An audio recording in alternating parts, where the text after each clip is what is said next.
ఈరోజు మనము అపోస్తలుడైన పౌలు తెస్సలోనికైలకు రాసినటువంటి మొదటి పత్రిక యొక్క అవుట్‌లైన్ మనము నేర్చుకుందాం. ఈ పత్రిక అపోస్తలుని యొక్క పత్రికలలో అన్నిట్లోకి 8వ స్థానంలో ఉంటుంది. కానీ తను రాసిన పత్రికలలో ఇది మొదటి పత్రిక. ఈ పత్రిక యొక్క సందేశము త్వరలో రానయ్యున్నటువంటి యేసుక్రీస్తు ప్రభువు, ఆ తరువాత ఆయన సంపాదించుకున్న సంఘము ఈ లోకంలో నడుచుకోవాల్సినటువంటి మాదిరి. ఈ అంశముల పైన ఈ యొక్క పత్రిక అంతా కూడా ముడిపడి ఉంది. ఈ పత్రికని ఎవరు రాశారు అంటే అపోస్తలుడైన పౌలు తన యొక్క పరిచయ వాక్యంలో తాను, తనతో పాటు శీల, తిమోతి ఈ 3 పేర్లు కూడా చెప్పుకున్నాడు. అయితే ప్రాముఖ్యంగా అపోస్తలుడైన పౌలు తెస్సలోనిక అనే ప్రాంతంలో ఉన్నటువంటి సంఘానికి ఈ పత్రిక వ్రాశాడు.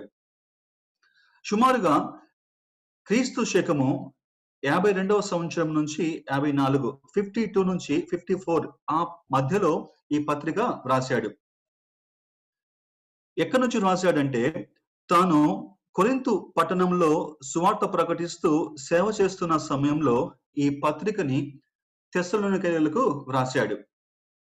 ఎందుకు వ్రాశాడంటే ఆ సమయానికి తెస్సలోనికలో ఉన్నటువంటి సంఘం యొక్క విశ్వాసులందరినీ కూడా వారిని బలపరుస్తూ, వారిని మెచ్చుకుంటూ, వారిలో ఉన్నటువంటి కొన్ని సందేహాలు తీరుస్తూ, శ్రమల గుండా వెళ్తున్నటువంటి వారికి ఒక ఆదరణ కొరకు ఈ యొక్క పత్రిక వ్రాశాడు. వాటితో పాటు త్వరలో రానైనటువంటి యేసుక్రీస్తు ప్రభువారి గురించి కూడా ఆయన తెలియచేస్తూ ఆయన రాబోతూ ఉన్నాడు. ఆయన వచ్చే వరకు సంఘము ఆ యొక్క మంచి పనులు చేయటము కొనసాగిస్తూ ఉండాలి అని తెలియజేశాడు. ఈ పత్రిక అంతటి యొక్క ముఖ్య ఉద్దేశము, మూలవచనము ఏంటంటే 4వ అధ్యాయము 14వ వచనము. యేసు మృతి పొంది తిరిగి లేచునని మనము నమ్మిన ఎడల అదే ప్రకారము యేసునందు నిద్రించిన వారిని దేవుడు ఆయనతో కూడా వెంటబెట్టుకొని వచ్చును. యేసుక్రీస్తు ప్రభువారు మృతి పొందారు అని నమ్మాలి, ఆయన తిరిగి లేచాడు అని కూడా నమ్మినప్పుడు అదే ప్రకారముగా ఎవరైతే యేసుక్రీస్తు ప్రభునందు విశ్వాసం ఉంచి మరణించారో వారిని దేవుడు ఆయనతో కూడా లేపి వెంటబెట్టుకొని వచ్చును అని ఆ మూల సందేశాన్ని ఈ పత్రిక ద్వారా తెలియజేశాడు. ఈ పత్రిక యొక్క థీమ్ మనం చూసినట్లయితే ఈ యొక్క సంఘము అనేక సంఘాలకి ఒక మాదిరికరమైన సంఘంగా చూపించబడుతూ ఉంది. ఈ సంఘము యొక్క విశ్వాసులు అనేకులకు ఒక ప్రోత్సాహకరంగా ఉన్నారు. అలాగే సంఘంలో ఉన్నటువంటి వారి యొక్క విశ్వాసుల మధ్య ఉన్నటువంటి ఆ సహోదర ప్రేమ విషయంలో వారిని ఎంకరేజ్ చేస్తూ, ఆ సహోదర ప్రేమ విషయంలో వారు పొందుకునేటువంటి ప్రతిఫలం గురించి తెలియచేశాడు. శ్రమల గుండా వెళ్తున్నప్పుడు వారిని ఆదరిస్తూ కొన్ని మాటలు తెలియజేస్తాడు. తరువాత యవనస్తులైనటువంటి యువతి యువకులకు, తరువాత సంఘస్థులకు వారి యొక్క పరిశుద్ధ జీవితం గురించి హెచ్చరికలు చేశాడు. తరువాత యేసుక్రీస్తు ప్రభువారు రెండవసారి ఆయన అనుకోని సమయంలో ఆకస్మికంగా తన యొక్క రెండవ రాకడ ఉంటుంది అని తెలియజేశాడు. తరువాత సంఘం యొక్క బాధ్యతగా మంచి పనులు కొనసాగించాలి అని చెప్పాడు.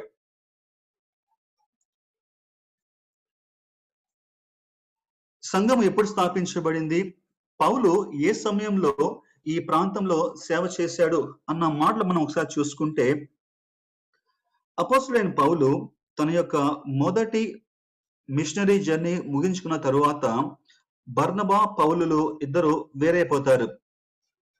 బర్నబా జాన్ మార్క్ని తీసుకొని ఒకవైపు వెళ్తే, పౌలు శీలను వెంటబెట్టుకొని మరొక వైపుకు వెళ్ళాడు. అంతకు ముందు తను సేవ చేసినటువంటి ఆ గలతీయ ప్రాంతాలన్నీ కూడా తిరిగి సువార్త ప్రకటించిన తరువాత పరిశుద్ధాత్మ దేవుని యొక్క నడిపింపు ద్వారా మాసిదోనియా ప్రాంతానికి సువార్త ప్రకటించడానికి శీలను వెంటబెట్టుకొని పౌలు వెళ్ళాడు. ఆ ఫిలిప్పీ పట్టణాన్ని దాటుకొని తాను తెస్సలోనిక ప్రాంతానికి వచ్చి అక్కడ సువార్త ప్రకటించాడు.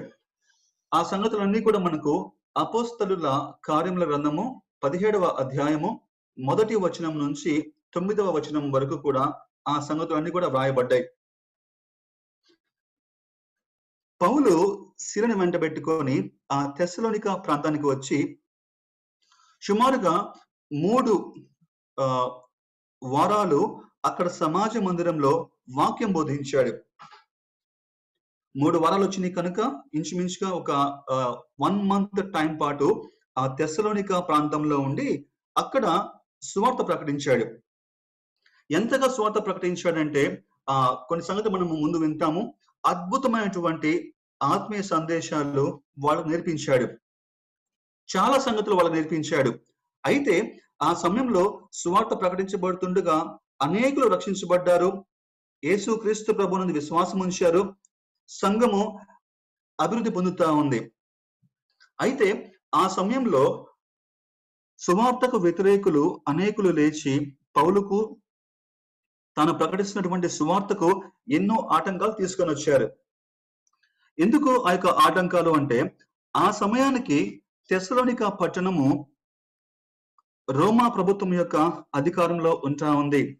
దాని యొక్క చరిత్ర మనం తీసుకుంటే కనుక అది గ్రీకుల పట్టణము, తరువాత రోమా ప్రభుత్వంలోకి వచ్చింది. రోమా ప్రభుత్వానికి సీజరు చక్రవర్తిగా ఉన్న సమయంలో అపోస్తలుడైన పౌలు సువార్త ప్రకారంగా ఏమని ప్రకటించాడంటే యేసు క్రీస్తు ప్రభుని ఒక రాజుగా ప్రకటించాడు. ఆయన మృతి పొంది తిరిగి లేచి తిరిగి రానయ్యున్నటువంటి ఒక రాజుగా ఆ కంప్లీట్ గాస్పల్ ని వాళ్ళకి ప్రకటించినప్పుడు వాళ్ళ మధ్యలో ఒక కలవరం మొదలైంది. ఏంటంటే సీజరు మాకు ఆల్రెడీ రాజుగా ఉండగా ఈ పౌలు శీలలో అనేవాళ్ళు వేరొక రాజు గురించి ప్రకటిస్తా ఉన్నారు అనేటువంటి ఆ కలవరాన్ని తీసుకొని వచ్చి ప్రజలందరినీ కూడా అల్లరి మూకని తయారు చేసుకొని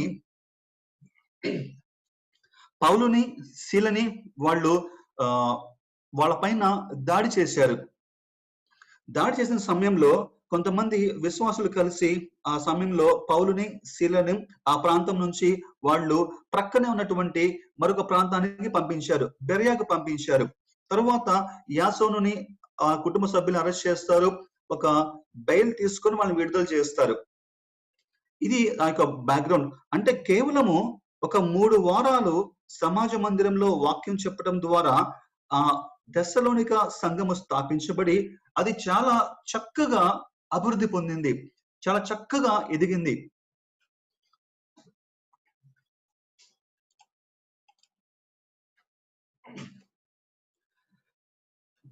మరికొన్ని సంగతులు మనం ముందు చూద్దాం.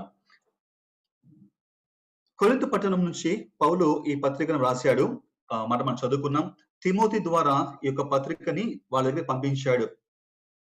ఈ తెస్సలోనిక సంఘంలో ఉన్నటువంటి విశ్వాసులు ఎక్కువగా ఎవరయ్యా అంటే వాళ్ళు చదివినటువంటి యూదులు, తరువాత గ్రీకు దేశాల్లో ఉన్నటువంటి అంటే గ్రీకుకు సంబంధించినటువంటి కొంతమంది అన్యులు ఆ సువార్తను విని నమ్మారు, సువార్తని అంగీకరించారు.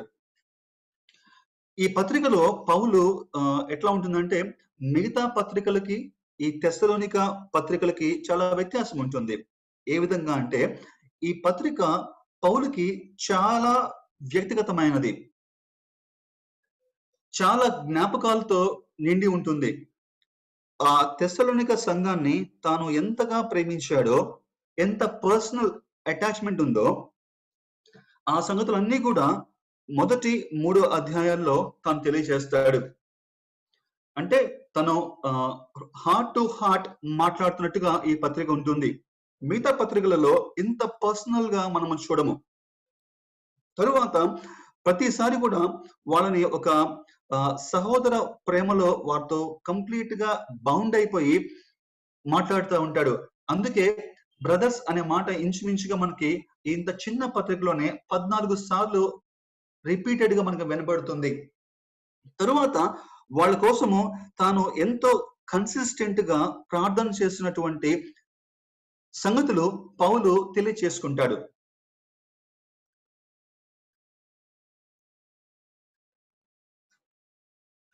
ఇంకా ఎంతగా అంటే ఈ సంఘము ఈ మాసిదోనియా సంఘములలో చాలా ప్రత్యేకమైన సంఘము.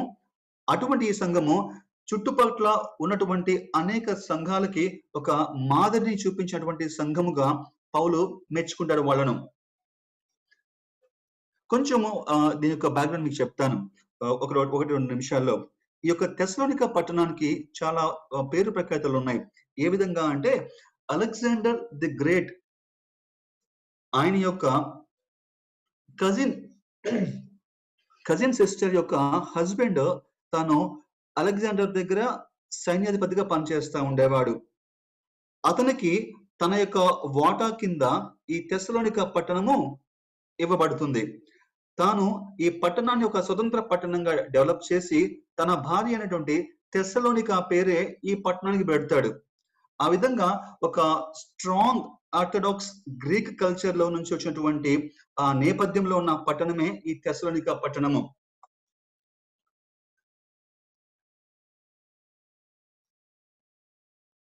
అటువంటి పట్టణంలో ఉన్నటువంటి సంఘానికి పౌలు ఈ యొక్క పత్రిక రాస్తా ఉన్నాడు. అటువంటి ప్రాంతంలో పౌలు సువార్త పరిచర్య చేశాడు. ఈ యొక్క పత్రికలో ఒక ప్రత్యేకత ఇంకొకటి మనం గమనిస్తే ఏంటంటే ప్రతి అధ్యాయంలో కూడా ఆఖరి 2 వచనాలు కలిపి మనం చదివితే క్రీస్తు ప్రభు యొక్క రెండవ రాకడతో కూడినటువంటి స్పష్టమైన సందేశాన్ని మనం చూడగలము. 5 అధ్యాయాలు ఉన్నాయి. 5 అధ్యాయాల్లో కూడా ఆ యొక్క క్రీస్తు ప్రభు రాకడకు సంబంధించినటువంటి సందేశాన్ని స్పష్టంగా పౌలు తెలియజేశాడు. వారిని మెచ్చుకుంటాడు. ఆ పర్సిక్యూషన్ లో కూడా వాళ్ళు కనపరిచేటువంటి ఆ యొక్క స్టెడ్ ఫాస్ట్నెస్, దృఢత్వాన్ని బట్టి వాళ్ళని మెచ్చుకుంటాడు. తరువాత వాళ్ళ యొక్క పరిశుద్ధమైన జీవితాన్ని గురించి, దేవుడు మెచ్చుకునేటువంటి జీవితాన్ని జీవించడం గురించి వాళ్ళని హెచ్చరించటము, వాళ్ళ మధ్యలో ఉన్నటువంటి ఆ సందేహాలన్నీ కూడా తీర్చడము మనం అన్ని చూస్తాం. అవుట్లైన్ చూద్దాం ఒకసారి. పత్రిక మొత్తాన్ని కూడా 5 అధ్యాయాలుగా వాటిని డివైడ్ చేశారు. మొత్తం కూడా కలిపితే 88 వర్సెస్ ఉంటాయి. ఈ 88 వర్సెస్ ని కనుక మనము ఒక సిట్టింగ్ లో కూర్చొని చదువుకుంటే 20 minutes లో ఆ మొదటి పత్రిక అంతా కూడా చదవగలము. సరిగ్గా ఒక గంట సమయం కనుక మనం కేటాయిస్తే ఈ పత్రికని 2-3 సార్లు చదివి ఆ పత్రికలో ఉన్నటువంటి సందేశాలన్నీ కూడా మనము చాలా చక్కగా ఐడెంటిఫై చేయొచ్చు.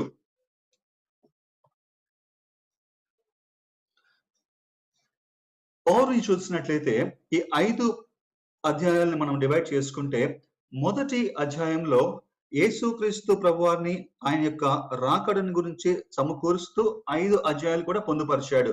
అది యేసుక్రీస్తు ప్రభువారి యొక్క రాకడ, ఆ సమయంలో సంఘముగా ఒక విశ్వాసిగా కలిగి ఉండవలసినటువంటి ఆ యాటిట్యూడ్ గురించి తెలియచేస్తాడు. తరువాత ఒక సంఘమును స్థాపించటలో ఒక సేవకుని యొక్క మినిస్ట్రీ గురించి తను 2వ అధ్యాయంలో తెలియచేస్తాడు. 3వ అధ్యాయంలో సంఘము యొక్క శ్రమల గురించి, సంఘంలో విశ్వాసుల మధ్య కలిగి ఉండవలసినటువంటి సహోదర ప్రేమ గురించి తెలియచేస్తాడు. 4వ అధ్యాయంలో సంఘము కలిగి ఉండవలసినటువంటి ఆ పరిశుద్ధమైన జీవితము, తరువాత క్రీస్తు ప్రభు యొక్క రాకడ సమయంలో మొదటి భాగముగా సంఘము ఎత్తబడుట గురించి ఆ డాక్ట్రినల్ గా చాలా చక్కని ఆ యొక్క రెవల్యూషన్ ని పరిశుద్ధాత్మ దేవుడు పౌలు ద్వారా ఈ పత్రిక ద్వారా తెలియజేశాడు. మనము ర్యాప్చర్ ని చాలా స్పష్టంగా ఈ యొక్క పత్రిక 4వ అధ్యాయంలో మనము చూడగలము. 5వదిగా అకస్మాత్తుగా రానైనటువంటి ప్రభువు దినము, ఆ దినము కొరకు విశ్వాసులందరూ మెలకువ కలిగి ఉండాలి. తరువాత సంఘముగా వారు కలిగి ఉండవలసినటువంటి మంచి మాదిరి, వాళ్ళు చేయవలసినటువంటి ఆ మంచి పనులుతో ఈ యొక్క 5వ అధ్యాయము ముగిసిపోతుంది. కొంచెం మనం డీటెయిల్ గా చూద్దాం. మొదటి అధ్యాయంలో 10 వచనాలు ఉన్నాయి. ఆ 10 వచనాల్లో పౌలు స్పష్టంగా ఆ పత్రికని వాళ్ళని సంబోధిస్తూ తనను, శీలను, తిమోతిని పరిచయం చేసుకున్నాడు. తరువాత ఆ తెస్సలోనిక సంఘం యొక్క గొప్పతనాన్ని చాలా క్రిస్ప్ గా తెలియచేశాడు. ఈ సంఘము ఎటువంటి పరిస్థితులలో సువార్తను విని ఆ సువార్తను నమ్మి రక్షించబడిందో, ఆ తరువాత ఎంత స్థిరముగా సువార్తలో నిలబడిందో పౌలు తెలియచేస్తాడు. మొదటి అధ్యాయము 2-3 వచనాలు మనం చూస్తే ఈ తెస్సలోనిక సంఘము చాలా శక్తిగల సంఘంగా పౌలు మెచ్చుకుంటా ఉన్నాడు. 4-5 వచనాల్లో దేవుని చేత ఎన్నుకోబడిన సంఘముగా మెచ్చుకున్నాడు. తరువాత 7వ వచనంలో చుట్టుపట్ల ఆ మాసిదోనియాలో తర్వాత ఇంకా ఇతర ప్రాంతాలకి కలిగినటువంటి ఒక మాదిరిని, ఒక మంచి మాదిరిని చూపించే సంఘముగా మెచ్చుకున్నాడు. 8వ వచనంలో ఆసక్తి కలిగిన సంఘముగా మెచ్చుకున్నాడు.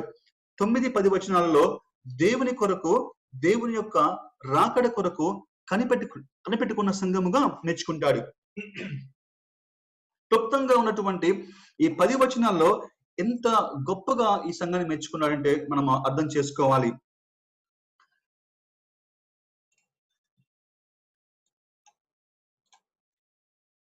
కొరింథీయులకు రాసినటువంటి 2వ పత్రికలో చాలా స్పష్టంగా ఈ యొక్క విశ్వాసుల్ని, వాళ్ళ యొక్క మాదిరిని పౌలు మెచ్చుకున్నటువంటి మాటలు నేను చదివి వినిపిస్తాను. కొరింథీయులకు రాసిన 2వ పత్రిక 8వ అధ్యాయము 1వ వచనం నుంచి 5వ వచనం వరకు కూడా ఈ సంఘం యొక్క మాదిరిని పౌలు అభినందిస్తా ఉన్నాడు. సహోదరులారా, మాసిదోనియా సంఘములకు అనుగ్రహింపబడి ఉన్న దేవుని కృపను గురించి మీకు తెలియచేయుచున్నాను.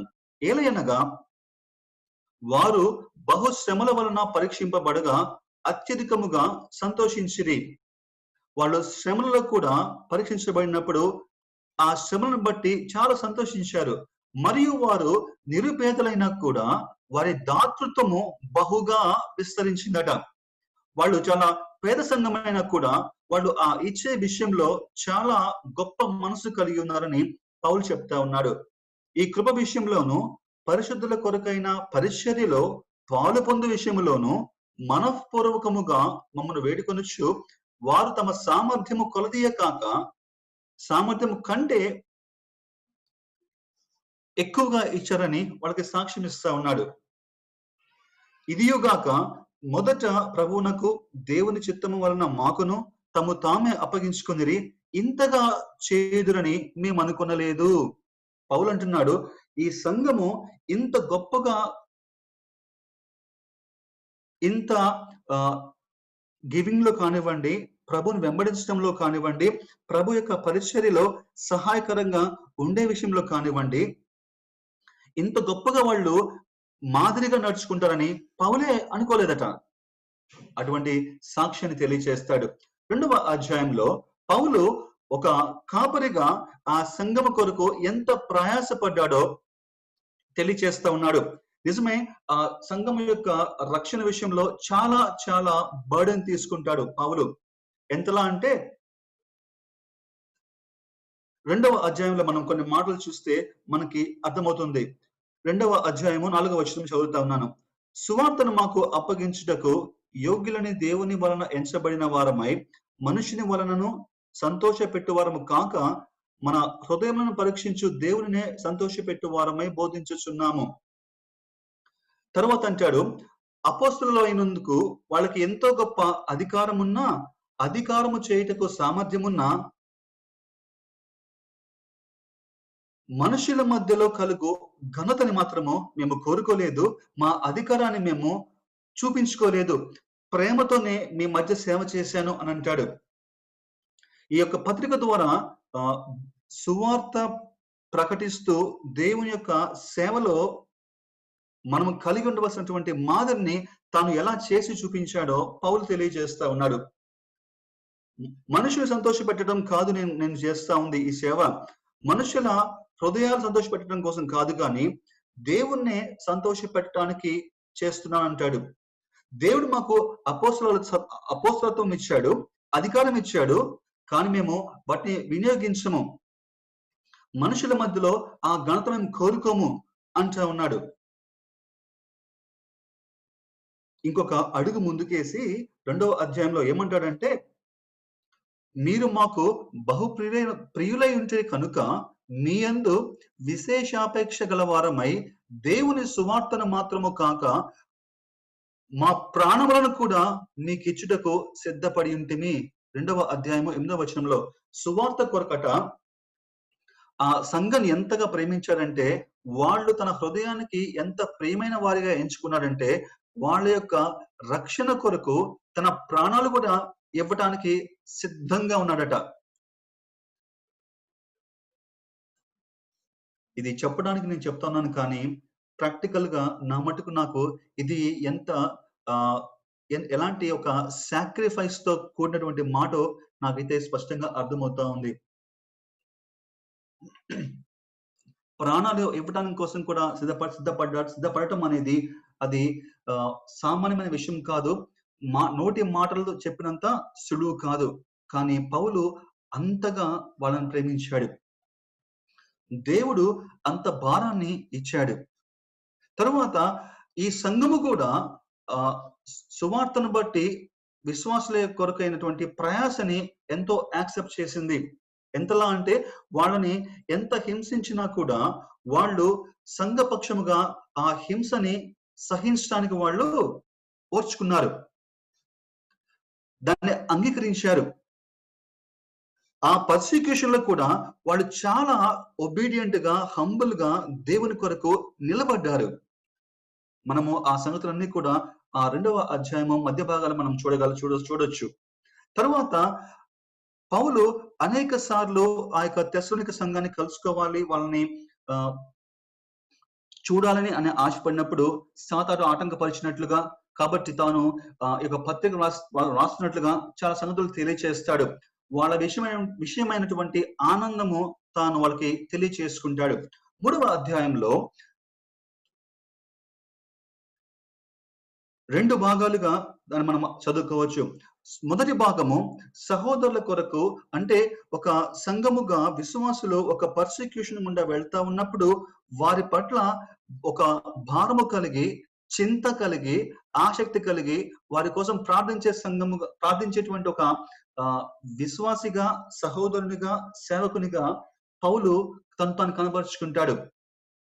ఆ యొక్క మొదటి 8 వచనాలలో ఇవే సంగతులు రిపీటెడ్ గా వాళ్ళకి రాస్తాడు.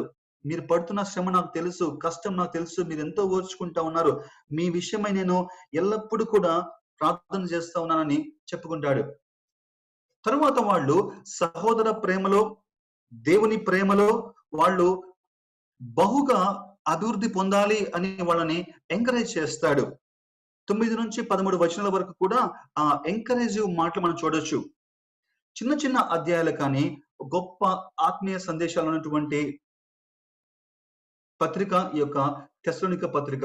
మనము ఈ రోజున ఎంతవరకు మన తోటి సంఘము పట్ల, నశించిపోతున్న ఆత్మల పట్ల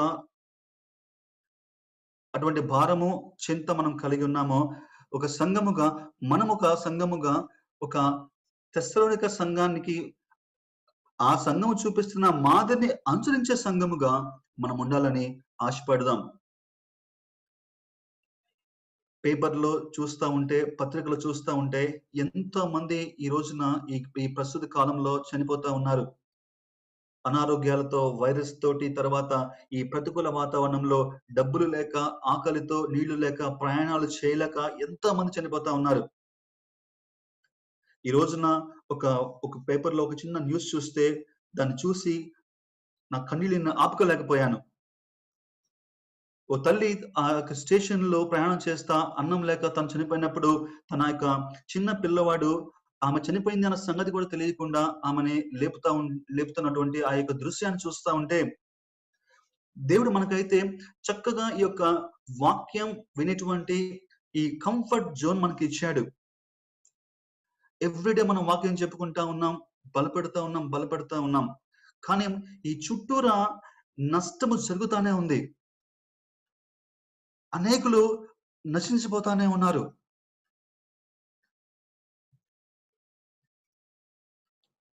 అది చూస్తా ఉంటే ఏం చేస్తా ఉన్నాను?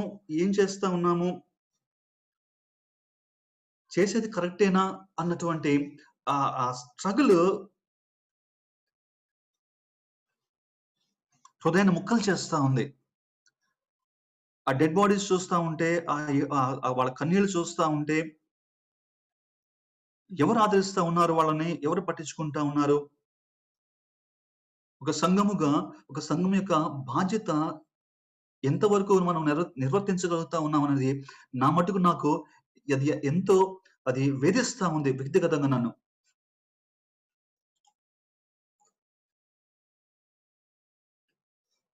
4వ అధ్యాయంలో పౌలు విశ్వాసులుగా దేవుణ్ణి సంతోషపెట్టేటువంటి ఆ జీవితాన్ని జీవించడం గురించి ఎంకరేజ్ చేస్తా ఉన్నాడు. ఎందుకంటే ఈ తెస్సలోనిక ఆ ప్రాంతము, ఆ గ్రీక్ కల్చర్‌లో, ఆ నాగరికతలో వాళ్ళ మధ్యలో జారత్వము అనేది చాలా సహజంగా జరుగుతా ఉంటుంది. ఆ యొక్క లైంగిక పరమైనటువంటి ఆ జారత్వము, వ్యభిచారము అది చాలా క్యాజువల్‌గా జరుగుతా ఉంటుంది.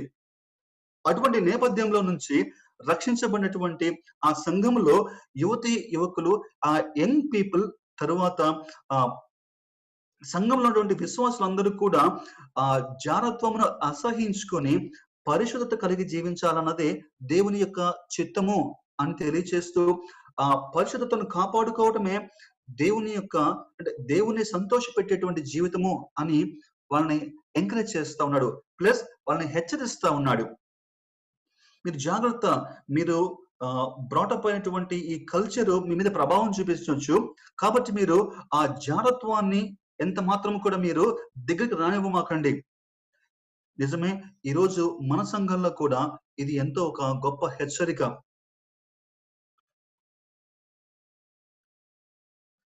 ఆ తరువాత పౌలు వాళ్ళందరినీ కూడా సహోదర ప్రేమ విషయంలో 3వ అధ్యాయంలో చెప్పినట్లుగానే తిరిగి మరల వాళ్ళని ఎంకరేజ్ చేస్తూ మీరు ఇంకా ఎక్కువగా అభివృద్ధి పొందాలి అని తెలియజేస్తాడు.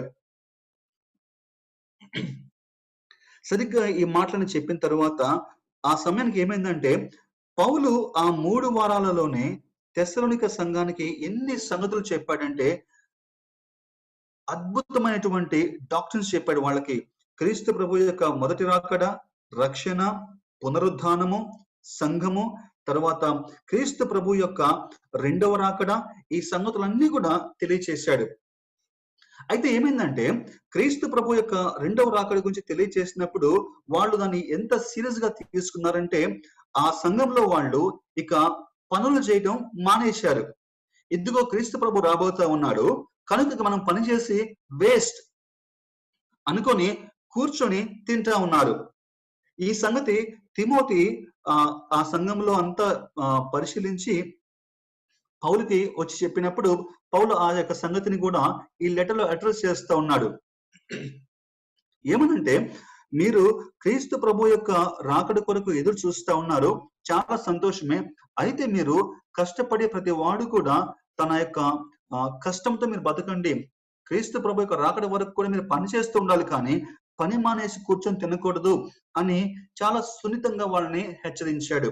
తరువాత ఆ సత్యాన్ని నమ్మిన వాళ్ళు వాళ్ళ యొక్క కుటుంబ సభ్యులు, తోటి విశ్వాసులు చనిపోయినప్పుడు క్రీస్తు ప్రభు వస్తే మరి చనిపోయిన వాళ్ళ పరిస్థితి ఏంటి? వాళ్ళు ఏమవుతారు? ఎక్కడికి వెళ్తారు? ఎక్కడున్నారు? అన్నటువంటి ఆ క్వశ్చన్స్ తోటి కొంత కలవరపడతా ఉంటే పౌలు చక్కగా ఆ సందేశాన్ని అంటే ఆ క్వశ్చన్స్ ని కూడా డాక్ట్రినల్ గా అడ్రస్ చేశాడు. ఏ విధంగా అయితే ఒక రాజు వచ్చేటప్పుడు ఒక ఆర్భాటము, ఒక ఒక గ్రేట్ ఈవెంట్ లాగా దాన్ని సెలబ్రేట్ చేస్తారో, ఒక సీజర్ కనుక ఆ ప్రాంతానికి వస్తే యేసుక్రీస్తు ప్రభువారి యొక్క రెండవ రాకడలో ఆయన మధ్య ఆకాశానికి వచ్చే సమయంలో ఆర్భాటముతో, ప్రధాన శబ్దముతో ఏ విధంగా అయితే చనిపోయిన వారందరినీ వెంటబెట్టుకొని వస్తాడో, తరువాత బ్రతికున్న వాళ్ళందరూ కూడా ఆయన ఎదుర్కోవడానికి మధ్య ఆకాశానికి ఎత్తబడతారో, ఆ సంగతులు 4వ అధ్యాయము 13 నుంచి 17 వచనాల వరకు చాలా స్పష్టంగా తెలియచేస్తాడు. కాబట్టి మీరు నిరీక్షణ లేని ఇతరుల వలె ఏడవమాకండి. చనిపోయిన మీ విశ్వాసులు ఎక్కడికి వెళ్ళిపోలేదు. శరీరమే నిద్రావస్థలో ఉంటుంది, కానీ ఆత్మకు నిద్రావస్థ అనేది ఉండదు.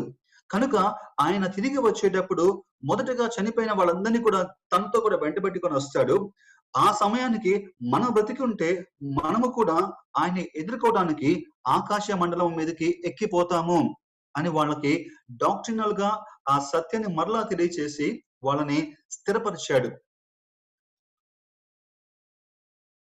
సంఘము ఎత్తబడుట, తర్వాత సంఘము ఎత్తబడే విధానము, తర్వాత మరణము, తర్వాత క్రీస్తు ప్రభువు యొక్క ఆగమనము, ఇవన్నీ కూడా 4వ అధ్యాయంలో మాట్లాడిన తర్వాత 5వ అధ్యాయంలో యేసుక్రీస్తు ప్రభువు యొక్క రాకడ దినము గురించి ప్రస్తావించాడు. అదేమిటంటే అది మీరు అందరూ అనుకుంటున్నట్లుగా ఈవేళ రేపు అన్నట్లుగా ఉండదు. అది ఎప్పుడు వస్తుందో ఎవరికి తెలియదు. అది దొంగ వచ్చినట్లుగా అకస్మాత్తుగా మీరు అనుకున్న సమయంలో ఆయన రాకడ సంభవిస్తుంది. కనుక మీరు మెలకువగా ఉండండి అని సంఘాన్ని హెచ్చరించాడు. ఆ హెచ్చరిక ఇచ్చి సుమారుగా 2000 పైగా సంవత్సరాలు అవుతా ఉంది. అంటే ఆ హెచ్చరిక ఇవ్వబడి ఇంతకాలం అయిపోయింది.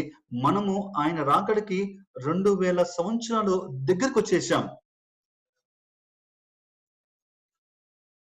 వాళ్ళు అప్పుడే అంత ప్రిపేర్డ్ గా ఉన్నారంటే ఈ రోజున మనము 2000 సంవత్సరాలు అతి సమీపంగా వచ్చాము. తర్వాత మత్తయి సువార్త, ఇతర ప్రవచనాలలో యేసుక్రీస్తు ప్రభువు చెప్పినట్లుగా మనం చూస్తే ప్రస్తుత కాలము ఆయన ఏమాత్రము కూడా లోకాన్ని ఉపేక్షించి ఉంచడానికి వీలు లేనటువంటి ప్రతికూల పరిస్థితుల్లోకి మనం వెళ్ళిపోయాం. ఆ నోవహు దినములు ఆ పోలిక, లోతు దినములు ఆ పోలిక, మనిషి కుమారుని యొక్క రాకడ ఇటువంటి దినాలను పోలి ఉంటుందని ప్రభు చెప్పినప్పుడు మనం చూస్తే నేడు అంతా కూడా కమర్షియల్ అయినటువంటి వాతావరణం మనం చూస్తా ఉన్నాం. అమ్ముచు, కొనుచు, తినుచు, త్రాగుచు, ఎవ్రీథింగ్ బికేమ్ కమర్షియల్. ఇక ఏమాత్రం కూడా ఆయన పర్వాలేదు కొంతకాలం నడిపిద్దాంలే బండి అని మన భాషలో అనుకోవడానికి కూడా ఈ పరిస్థితులు ఏమాత్రం సహకరించవు. కనుక మనం చాలా దగ్గరకు వచ్చేసాం ఆయన యొక్క రాకడి కొరకు. కనుక మనము ఈ తెస్సలోనిక సంఘమును పోలి చాలా విషయాలు మనం కూడా ఆ మాదిరిని అనుసరించవలసిన వారమై ఉన్నాము. శ్రమలకు సహిస్తూ, సువార్తను ప్రకటిస్తూ, సహోదర ప్రేమను కలిగి ఉంటూ, ఆయన రాకడ ఈ రోజా రేపా అని ఎదురు చూస్తూ సువార్తను ప్రకటించే వాళ్ళముగా మనం ఉండాలి. మొదటి వచనం నుంచి 11వ వచనం వరకు కూడా ప్రభు యొక్క రాకడ దినముల గురించి మాట్లాడిన తరువాత 12వ వచనం నుంచి 26వ వచనం వరకు సంఘము కలిగి ఉండవలసినటువంటి మాదిరిని తెలియచేశాడు. చివరిగా 28వ వచనంలో ఒక ఆశీర్వాదంతో ఈ పత్రికని ముగించాడు. చివరిగా మనం కొన్ని మాటలు చూసుకొని ఒక 2-3 నిమిషాలను ముగించేస్తాను. తర్వాత మనం ప్రార్థన చేసుకుందాం. ఏ విధముగా పౌలు ఆ యొక్క సంఘములను వాళ్ళని ఎంకరేజ్ చేశాడు, సంఘంలో నడుచుకోవాల్సినటువంటి ఆ మాదిరిని కనపరిచాడో మనము ఒక్కొక్కటిగా మనం చూసుకొని మనము ప్రార్థన చేసుకుందాం. ఒకరినొకడు ఆదరించి ఒకరికొకడు క్షేమాభివృద్ధి కలుగ చేసుకోండి అన్నాడు. ఈ యొక్క మాట యొక్క అర్థము ఇతరులలో కనిపించేటువంటి మంచి గుణాలను మనము వాటిని అంగీకరించి యాక్సెప్ట్ చేస్తూ ఉండాలి. మీకు బుద్ధి చెప్పు వారిని మన్నన చేయుడి అంటే మనము సహకరించడంలో వచ్చేటువంటి ప్రతి సందర్భాన్ని కూడా మనము యూజ్ చేసుకుంటూ ముందుకు వెళ్ళాలి. సంఘ నాయకులను ఘనపరచుడి. సంఘ నాయకులుగా ఒక బాధ్యత వహించినప్పుడు మనము వారిని విమర్శించకూడదు. సంఘ నాయకులని మనము ఘనపరచాలని పౌలు తెలియజేస్తా ఉన్నాడు. అక్రమముగా నడుచుకున్న వారికి బుద్ధి చెప్పుడి.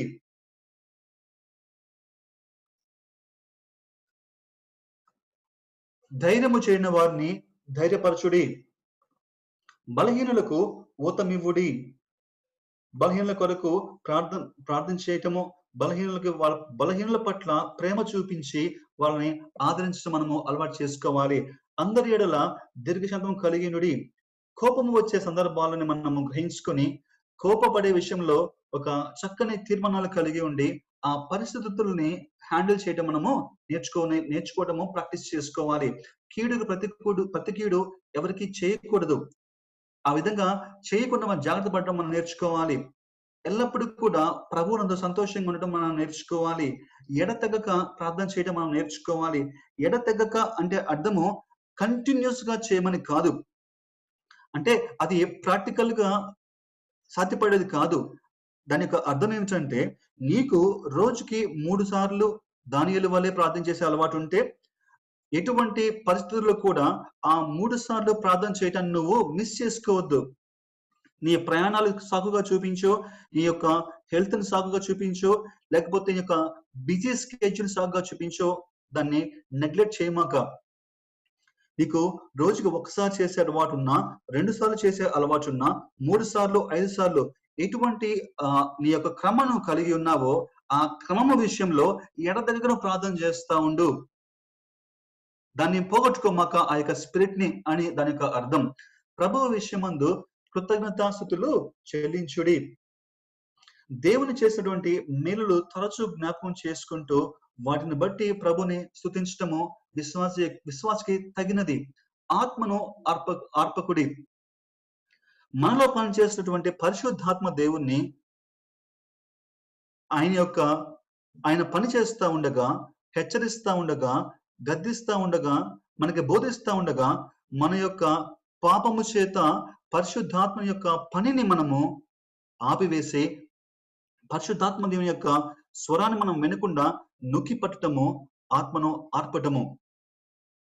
ఆయన యొక్క దృష్టిని అంటే పరిశుద్ధాత్మని ఆ యొక్క ప్రేరేపణను అణిచివేసి ఈ యొక్క సొంత పాపముతో కూడినటువంటి కోరికలు తీర్చుకోవటము, నీ చిత్తాన్ని నెరవేర్చుకోవటము, దేవుని యొక్క ఆత్మను ఆర్పటము. ఆ విషయంలో అది అటువంటి ఆత్మను ఆర్పేటువంటి స్వభావాన్ని విడిచిపెట్టమని హెచ్చరిస్తా ఉన్నాడు. ప్రవచించటను నిర్లక్ష్యం చేయమాకండి. ప్రతి విధమైన కీడుకు దూరముగా ఉండుడి. చివరికి అంటున్నాడు, దేవుని నిత్య సహాయమును విశ్వసించుడి. ఈ మాటలతో ఈ యొక్క పత్రికను ముగిస్తా ఉన్నాడు. మనం ముగించుకుందాం. ఒక అప్లికేషన్ తీసుకుందాం. దేవుని పేరు కలిగిన సంఘముగా, శక్తి సాక్ష్యము కలిగిన సంఘముగా మనం ఉండాలి. మొదటి అధ్యాయంలో సంఘము ఎటువంటి సాక్ష్యాన్ని కలిగి ఉందో మనం కూడా అటువంటి శక్తి కలిగిన సంఘముగా, సాక్ష్యము కలిగిన సంఘముగా మనం ఉండాలని నేర్చుకుందాం.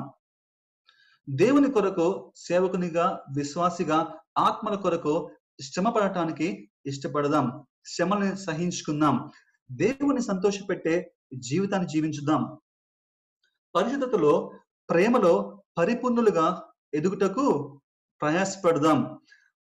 5వదిగా, ప్రభు యొక్క రాకడని ఎదుర్కోవటానికి ఎల్లప్పుడూ కూడా సిద్ధపాటు కలిగి ఉందాం. అంటే దానికి అర్థము, ఈ యొక్క లోకము పైన మన యొక్క ఆశను చంపుకొని, శరీరాశల్ని విడిచిపెట్టుకొని, ఏ క్షణమైతే ఆ క్షణంలో ప్రభు యొక్క రాకడ వస్తే ఆయన ఎదుర్కోవడానికి ఎల్లప్పుడూ కూడా ప్రిపేర్డ్ గా ఉందాం.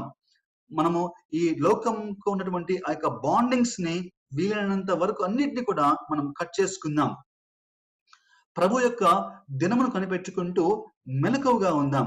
చివరిగా సహవాసంలో ఒకరినొకడు ఆదరించుకుంటూ బలపరుచుకుంటూ ముందుకు సాగుదాం. ఈ పత్రిక ద్వారా, పౌలు భక్తుడి ద్వారా దేవుడు మనకి తెలియచేస్తున్నటువంటి సంగతులు ఇవే. 20 నిమిషాల్లో మనం పూర్తి చేసుకోగలిగినటువంటి ఈ యొక్క పత్రికని, ఈ అద్భుతమైనటువంటి ఈ సంగతులన్నీ కూడా మనము తిరిగి మరలా వ్యక్తిగతంగా ధ్యానించుకొని, ఒక పత్రిక ద్వారా దేవుడు మనతో మాట్లాడుతున్నటువంటి ఈ విషయాలన్నింటిలో కూడా మనం ఒకసారి పరీక్షించుకుంటూ, ప్రార్థన చేసుకుంటూ ప్రభువుకి మనం అప్పగించుకుందాం. దేవుని యొక్క పరిశుద్ధ నామానికి మహిమ కలుగును గాక.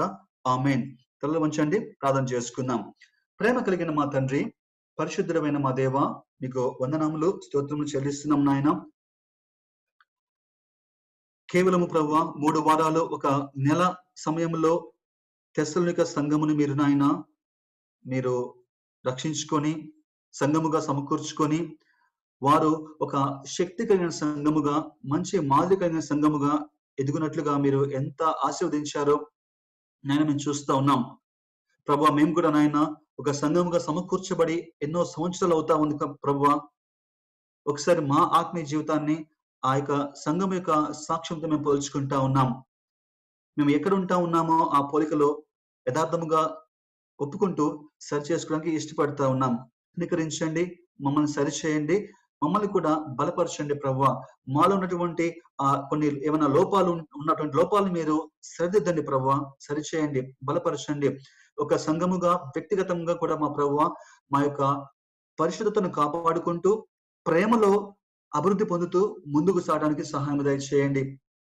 సేవలో సహించడం మాకు నేర్పించండి. మీ యొక్క రాకడ కొరకు మెలకువగా ఉండి కనిపెట్టుకోవడానికి మమ్మల్ని ప్రిపేర్ చేయండి. లోకంతో ఉన్నటువంటి ఆ అటాచ్‌మెంట్‌లో మేము తొలగించుకొని లోకానికి వీలైనంతగా డిటాచ్‌గా మేము ఉండటానికి సహాయం చేయండి. చివరిగా నాయన మా సహవాసంలో ప్రభువా మేము ఒకరినొకరు ఆదరించుకుంటూ, ప్రేమలో ఎదుగుతూ, బలపరచబడుతూ నాయన మీరు వాక్యానుసారంగా చూపించేటువంటి ప్రభువా ఆ యొక్క 15 ఇన్‌స్ట్రక్షన్స్‌ని మా ప్రభువా మేము ఎల్లప్పుడూ మేము పాటిస్తూ, నేర్చుకుంటూ, సరిచేసుకుంటూ ముందుకు సాగినట్లుగా సహాయం చేయమని వేడుకుంటూ, ఈ యొక్క ఆహ్, తెస్సలోనిక సంఘం వలె నాయన ఇచ్చేటువంటి దాతృత్వంలో, ఆపదలలో ఆదుకునేటువంటి నాయన ఆ యొక్క ఆహ్, తగ్గింపుతనములో, భారములో మేమందరము కూడా ప్రభువా మేము నేర్చుకొని, సరిచేసుకొని ఆ గొప్ప స్థాయికి ఎదిగినట్లుగా సహాయం చేయమని, ఆ విధంగా మీరే మహిమ పొందమని, ఘనత పొందమని యేసుక్రీస్తు ప్రభు నామములో స్తుతించి, ప్రార్థించి వేడుకుంటున్నాము తండ్రి. ఆమేన్.